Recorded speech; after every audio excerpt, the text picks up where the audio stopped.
Oi, gente. Nós estamos Oi. voltando. Terminou 3 minutos antes da hora. Pois E é. aí, bom, vamos voltar. E aí a gente termina, né, nossa É, a conversa gente. direito, porque, né, cortar no meio assim é muito ruim. Então, você tinha Pode falado sete terminar aí. minutos, eu tava contando, eu falei assim, acho que tem uns 2 minutos fazer o encerramento, e de repente caiu, eu falei, opa, Então, saiu um na pouquinho verdade, antes. ó, falta 1 minuto para as 4 ainda, né? Então, Pois é. faltava um Cortou uns tempinho minutinhos ainda, mas antes. não tem problema. Mas a ideia era exatamente isso, a gente poder falar assim, a gente tá falando do vídeo da Grazi Massafera, a gente sempre olha pro que é de bom, né? Tipo, poxa, ela teve sucesso, ela teve dinheiro, e a gente não vê que ela também é humana, que ela também não é perfeita. Então a gente sempre Sim, tem a tendência de olhar para as pessoas porque eles conseguiram melhor do que nós, e a gente não vê o que eles também perderam para conseguir isso. Então a gente cuidar da saúde mental é a gente poder cuidar das nossas emoções, entender que todas as emoções são importantes, as boas e as ruins. A gente poder permitir a gente ter tristeza, ter alegria, ter dor, ter dificuldade. É a gente ter momentos de autocuidado, sim. Então, momento de cuidado, que seja da própria beleza, cuidar da própria saúde, ter um momento de ligar para uma amiga e falar, olha, vou desabafar. Então, a gente tem um círculo social para se cuidar. Não se comparar e ter exercícios de dar valor para aquilo que a gente poder conquistar. O pessoal tem falado muito hoje em dia do mindfulness, essa atenção concentrada, a gente poder olhar para o que a gente pode conseguir na realidade, olhar para o atual. Por quê? Porque a gente vive uma situação que a gente está vivendo agora, de incerteza, de impotência, porque a gente tem impotências, a gente não pode tudo. É a gente poder aceitar a nossa impotência, então dar valor para o que pode. O que eu posso fazer? Qual é o cuidado que eu vou poder ter? A gente tem essa ideia de poder tudo, né? Eu posso controlar, a gente fala da dificuldade da limite para os filhos. Quando um filho nasce, os pais se prometem cuidar do filho para ele ser a pessoa mais feliz do mundo. E essa é uma promessa muito difícil e complicada, porque ele não vai ser a pessoa mais feliz do mundo. Ele vai ter momentos terríveis, ele vai se apaixonar e a pessoa não vai corresponder. E não há nada que você possa fazer. Então a ideia é a gente não buscar a felicidade, é a gente deixar a pessoa ter os momentos felizes, sabendo que para isso tem sacrifícios, tem dores. Em todas as lives que eu tenho feito, eu sempre repito, para falar para as pessoas assistirem o filminho lá do Divertidamente, para a gente poder compreender que a tristeza é tão importante quanto a alegria. E que muitas vezes, para a gente ter um momento de olhar o lado bom da nova situação, preciso primeiro poder sofrer a perda do outro. A menina só pôde aceitar a nova cidade, o novo time de hockey, quando ela pôde chorar, abraçar o pai e falar: eu não queria ter mudado. E o pai falou: a gente também não. E os pais não iam poder fazer nada em relação a isso. Eles não iam poder voltar para a cidade. Então isso é limite. Eu queria poder ficar acordado até mais tarde. Eu sei, filho, também. Nem por isso eu preciso deixar. E aí quando ele mostra compreendeu, aí ela pôde chorar e aí ela pôde então começar a gostar do lugar novo. Porque ela percebeu que eu não precisaria deixar de gostar do antigo para gostar do novo. Essa é a grande situação que a gente vive. Quando a gente fala de pais, eu falo até agora específico para pais que têm filhos com deficiência, eu sempre falo muito de quando a gente vai falar desses pais, principalmente na hora que vai receber um diagnóstico, na hora que vai compreender um filho. Ninguém sonha quando está grávido em ter filhos com deficiência. E é muito dolorido receber esse diagnóstico porque não foi um sonho tido. E aí precisa se viver o luto da dor da perda do sonho inicial para eu poder receber a dor nova. Então, a situação nova, aliás. As pessoas acham que a gente tem que amar tudo do jeito que é. Mas para eu poder amar uma situação nova, eu preciso poder sofrer a dor da perda que eu não tive. A gente poder suportar uma situação nova e porque todo mundo fala, vamos aprender com a quarentena. Então, primeiro eu preciso poder viver a dor da quarentena. Quando alguém vai ter um filho com paralisia cerebral, tem uma anóxia, tem um filho cadeirante, tem um filho com autismo, tem um filho com TDAH, tem um filho com dislexia, e de repente você se vê tendo que ir atrás de terapias, ter que ir atrás de muitas situações que não é sonhado quando você está grávido. Ninguém fala assim, quando eu engravidar, eu não vejo a hora de poder levar meu filho na TO para ele fazer. Não, você fala assim, quero levar meu filho para Disney, eu quero levar meu filho para passeios, para o zoológico, para passear, quero ver meu filho crescer, quero ver meu filho tirar carta de motorista. E quando se dá o diagnóstico, isso balança, porque você começa a falar assim, e agora? Será que meus sonhos vão acontecer? E depois, o pior de tudo é quando a pessoa se culpa, porque começa a achar que não amou os filhos, porque não desejou logo de cara. E não é verdade. Porque é como se a gente tivesse dois filhos. Um que, quando recebe o diagnóstico, morre, que é aquele filho que eu sonhei a vida toda. E o segundo filho. E quem tem 2 filhos como você sabe que é possível a gente amar 2 filhos. Eu não preciso escolher um para amar. Então, quando a gente tem um diagnóstico, a gente tem 2 filhos. Um que eu sempre sonhei e que eu vi a morte dele para partir do diagnóstico, porque os sonhos que eu tinha não vão se realizar do jeito que eu queria. E eu tenho o segundo filho, que é o filho que eu vou começar a amar, com o jeito que ele é, com as dificuldades e as alegrias que ele me traz. Quando a gente pode chorar a perda de um, como a menina chorou no colo do pai no final do filme lá do Divertidamente, quando a gente pode chorar essa dor do diagnóstico, eu posso ver maravilhas do filho novo. E é isso que a gente tem que poder compreender. Quando a gente se culpa, nossa, mas por que eu não amei desde o primeiro minuto? Aí a gente começa a se punir. E aí começa a se achar ruim, começa a punir e começa a ter irritabilidade o tempo todo.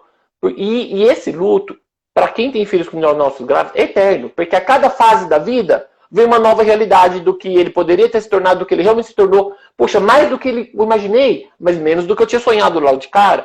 Então, sempre tem esses limites. Uma quarentena traz limites agora para pais de filhos deficientes. Vai voltar. Mas será que alguns autistas vão poder voltar na escola? Eles vão suportar uma máscara? Como que eles vão suportar usar uma máscara se precisar voltar para a escola usando máscara? Eles vão saber ter a asepsia correta? Eles vão ser renegados pelos colegas, porque os colegas vão falar também, tá pondo o nariz, sai de perto. Como vai ser lidado isso? Eu tenho várias mães que vêm para mim extremamente angustiadas, falando, olha, eu não vou mandar meu filho de volta para a escola. Eu tô com medo. Eu tenho medo, não sei se ele vai saber usar, se ele vai saber se cuidar. Então, é tudo muito inseguro, muito incerto. E a cada situação dessa vem um novo susto. Se a gente se permitir ter esses medos, se permitir ter essa dor, a gente vai saber pensar, então, quais comportamentos adequados a gente vai poder ter em relação a isso. Sem se exigir, achar que eu tenha que estar bem e só ver o lado bom, como a gente faz com os filhos. Olha o lado bom da lição de casa. Poxa, mas para eu olhar o lado bom, tem que primeiro olhar o lado ruim. Tem uma perda. Todo ganho tem perda.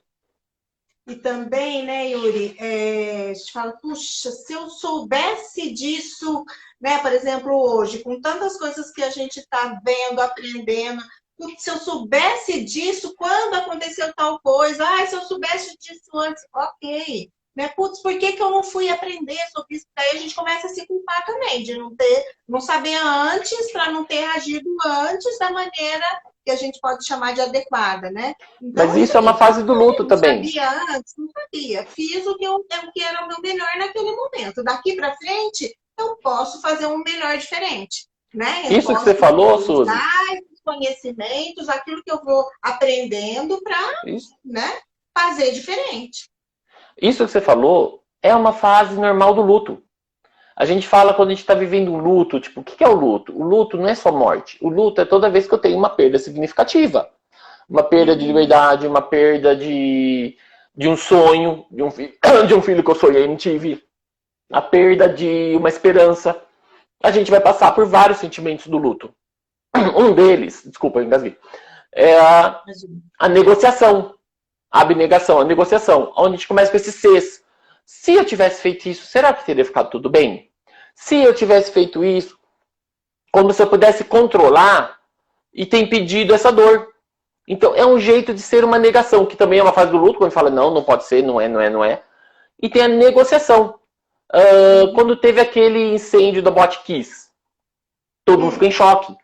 E a gente fica em choque e vive um luto, porque aquele incêndio mata pra gente a ideia de que nós poderíamos controlar e a gente tem controle sobre a nossa segurança. E de repente a gente fala assim, puxa, quantas vezes eu fui em restaurantes, fui em bares, fui em lugares e poderia ter acontecido comigo. E aí a gente fica em choque, fica todo mundo, ai meu Deus, o que aconteceu? Olha quantos morreram, podia ser meu filho, podia ser eu. Aí a gente fica em negação, não, mas será que foi isso mesmo? O que será que aconteceu? A gente fica com raiva, que raiva do dono do bar, que raiva do cara que acendeu, que raiva, a gente tem raiva, que ódio, quer que me pegue, que puna logo. E aí a gente tem a negociação. Mas se tivessem visto que aquele negócio pegava fogo, se tivessem visto que os extintores estavam vencidos. E aí eu pergunto para as pessoas, e quantas vezes a gente vai nos lugares e olha os extintores? Não faz. Então por que nessas horas a gente pensa isso? Porque é normal pensar isso, porque é uma das fases do luto. Eu tentando ainda batalhar com a dor da perda. Então a gente tem que passar por isso. Mas aí, como você falou, quando eu passo por isso, uma vez que eu passei, eu preciso passar e depois compreender que não tem como. Porque depois do leite derramado é fácil eu prever o que poderia ter feito. Mas não é fácil antes. Prever o futuro ninguém consegue. Depois do coronavírus, prever, tá vendo? A gente podia ter feito. É fácil. Quem há 5, 6 meses atrás imaginaria que a gente estaria nessa situação? Então, queira ou não, é muito, é muito dolorido a gente fazer essa negociação, mas é muito difícil a pessoa não passar por isso. Todo mundo fala e fala, eu também passei por isso. O importante é quando passar, poder, na hora que passar, tomar consciência. Por que eu estou fazendo isso? Porque eu estou com dor. E aí eu poder dar um nome na dor, eu estou com dor porque realmente é muito difícil. Eu poderia ter controlado, não. Então por que eu penso em possibilidades? Porque é uma maneira de eu tentar depois perceber que não tinha jeito. Percebe? O que não pode, culpa. Uma culpa punitiva. Igual a gente faz na justiça. Se está culpado, vem a punição.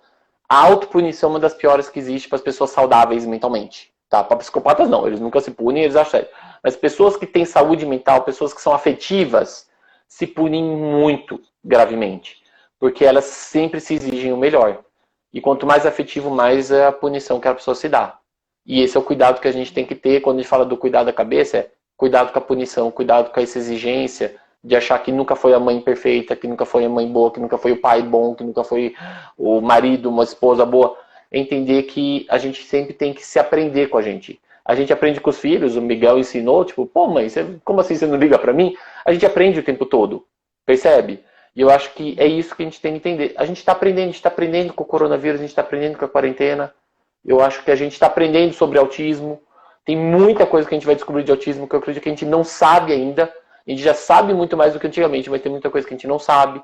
Então, mães, se permitam aprender, se permitam errar e se refazer. Desde que tomem consciência de ter um autocuidado, porque eu falo que é muito igual ao avião. No avião eles falam, se tiver um problema, vão cair máscaras de oxigênio. Coloque primeiro em você, depois na criança, depois na pessoa que precisa de ajuda. Porque se eu tentar colocar máscara de oxigênio primeiro nela e eu desmaiar, nem ela nem eu vamos ter máscara de oxigênio. Então quando eu ver, eu não tô bem, é pedir pro marido, ou se for marido para esposa, fica agora, eu não tô bem, me dá um tempo, eu já volto, eu vou ficar bem. Porque eu estando bem eu consigo cuidar muito mais. Então o autocuidado é muito importante para isso. Bom, eu acho que então a gente já vai terminando, né, Yuri? E agradecendo assim, bastante todas as pessoas que participaram, que perguntaram. E eu gostaria de agradecer imensamente você, Yuri, dizer que eu acho que você, com os seus conhecimentos, né, tudo isso que você estuda, que você vive, eu acho que trouxe para minha família como um todo, né? E aí a gente conseguiu mudar algumas questões por conta de conhecer e aprender, né, as coisas que você nos traz, nos ensina. É muito legal. O Yuri foi psicólogo do Miguel dos 5 até 2017, acho que uns 5 anos, né? Aí o Miguel passou a ter atendimento ABA na parte psicológica, e aí o Matheus veio, né, para ser aí paciente do Yuri. Então, assim, ele está sempre orientando a gente. Eu e o Marcos vamos, às vezes, ele fala, olha, como é que tá lá? Então vai, vamos fazer assim, vamos fazer assado, né? Então a gente sempre, você está sempre nos orientando, nos mostrando novos caminhos, então eu agradeço bastante. Alguém, é o Miguel. Alguém quer vir falar oi, Miguel? Quero. Então vem. Eu quero mostrar o jogo aqui que eu tô jogando. Não dá agora pra mostrar o jogo. Se você quiser vir falar oi, pode vir. Fala oi comigo. E aí, Yuri, que saudade, cara. Tudo bom, meu amigo? Muita saudade. Super abraço. Ah, valeu. Tchau, muito bom te rever. Abraço. Muito bom te rever. E eu vou deixar, então, depois alguém pediu a frase que você falou, eu anotei aqui, depois eu escrevo, e vou deixar, então, depois também a foto dos 2 livros, que eu super indico.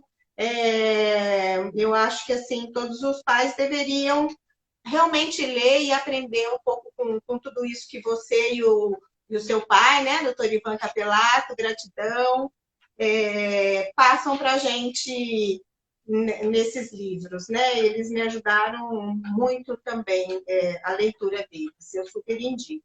Então, muito obrigada, Yuri.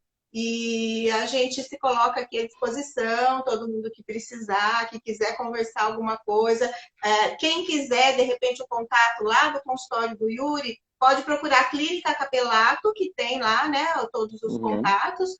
E pode me mandar também um direct, se quiser, eu envio o telefone lá do consultório, né? Então, o que vocês precisarem. E deixo aí, então, para o Yuri se despedir.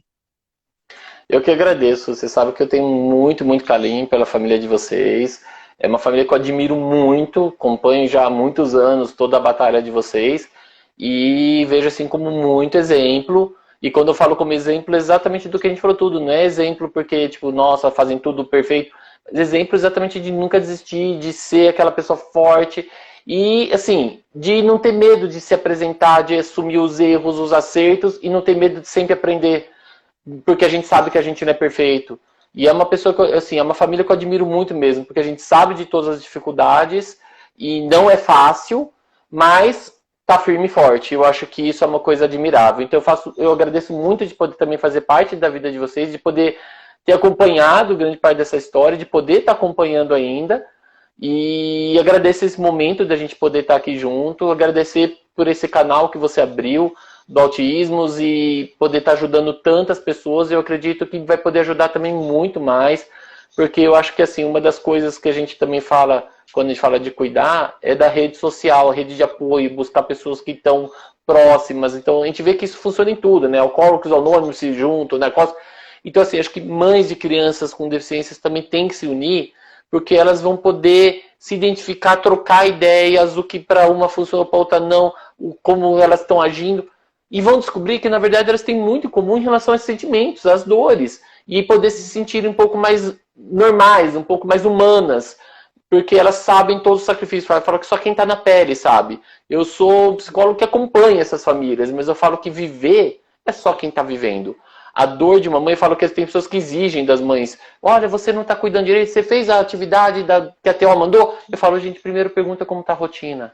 Pergunta o que elas estão tendo capacidade de fazer. Eu já tive mães que falavam assim, olha, nem no banheiro sozinho eu consigo, porque eu moro sozinha com um filho extremamente agressivo, daqueles autistas graves, que não tem fala, que se morde. Eu tenho medo, se eu vou no banheiro, ele pode enfiar uma coisa na boca, ele pode morrer. Eu tenho que entrar no banheiro com ele amarrado, junto comigo, eu não consigo ficar no banheiro sozinha. E aí vão perguntar por que eu não sentei no chão para fazer atividade TO. Tipo, mal consegue fazer almoço. É desesperador. Então eu falo para as pessoas assim, conheçam a realidade primeiro, conversem com essas mães. E aí eu falo que quem melhor para entender essas mães são as próprias mães. Porque elas vão ter muito mais empatia e falar, nossa, eu te entendo porque eu sei o que você passa. Eu sei dos momentos difíceis. Atender 1 hora por semana, nós profissionais, ou mesmo quem faz aba, ver algumas horas, é fácil. Passar 40 dias numa quarentena trancada com um filho desse em casa, que mudou toda a rotina. Que aqueles que não gostam de mudança de rotina, mudou tudo. De repente, forçado, sem dar tempo de ninguém preparar. Só os pais sabem o que estão passando. E eu acho que o que a gente tem é dar apoio. Porque se alguém que dá crítica é porque não tem ideia do que está passando. Então eu entendo isso. Se alguém vem com crítica, sai de perto. Fiquem com quem apoia. E esse é o apoio que você está oferecendo para as pessoas. É isso mesmo. Então, muito obrigado. Gente, eu vou deixar salvo assim, tá? Eu já terminou a primeira, já salvei, alguém perguntou aí. Eu vou salvar agora esse finalzinho também. E então é isso. Um beijo para todos, fiquem com Deus. E a gente se vê na quarta que vem, que a Aline Costa, lá de Limeira, vai falar um pouquinho sobre adaptação de materiais, Yuri. Muito bom. Nossa, agora que eu vi que o Miguelito caiu, coitadinho. Pronto, Henrique. E a gente vai falar um pouquinho sobre materiais adaptados na semana que vem. Eu acho que vai ser muito bacana também, né? Principalmente aí para os professores e para os pais que agora estão tendo que trabalhar no homeschool. Tá bom? É verdade. Obrigada, Yuri. Um beijo. Beijo para a família toda. Até mais. Um beijo para a família toda, para os meninos aí também. Tchau. Obrigadão. Aí também. Beijão na Lígia do Quê. Mando sim. Tchau, tchau. Beijo. Tchau.